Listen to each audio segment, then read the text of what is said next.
اهلا بيكم في حلقه جديده من مونديال الانديه مع جيمي. النهارده هنتكلم عن المجموعه السابعه والثامنه، وده نهايه دور المجموعات. اول ماتش كان مان سيتي ويوفنتوس، الماتش خلص 5-2. كده كده الفرقتين كانوا متاهلين، ولكن كنا هنشوف مين الاول فيهم. السيتي عمل حفله بصراحه. اول جون سجله دوكو، بعد كده يوفنتوس تعادل بسرعه قوي عن طريق كومباينر. بعد كده الجون الثاني عن طريق سافيو لعبها بالعرض، كارلو جابها في نفسه، ودوت خامس هدف عكسي في البطوله. بعد كده الشوط الثاني هالاند نزل عشان مرموش هو اللي كان بادئ. هالاند اول ما نزل بعدها ب 10 دقايق جابوا الجون الثالث، عرضيه من نونيز جابها هالاند. بعد كده الجون الرابع جابه فودن. وبعد كده الجون الخامس حلو قوي سافيو من بره ال 18.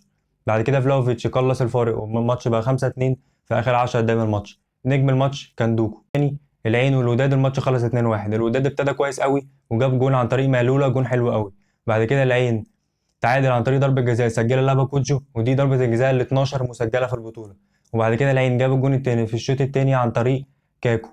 نجم المباراة كان لابا كوجو لاعب العين. ترتيب المجموعة: مان سيتي 9، يوفنتوس 6، العين 3 والوداد 0. المجموعة الأخيرة أول ماتش ريال مدريد وسالزبورج اللي خلص 3-0.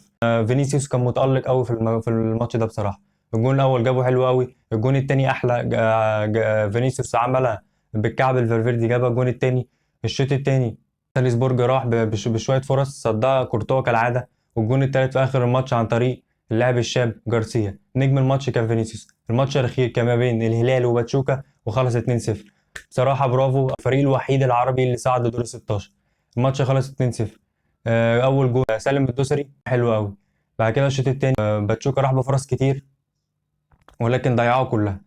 الهلال خلص الماتش بالجون التاني عن طريق ليوناردو في آخر الماتش. نجم الماتش كان سالم الدوسري.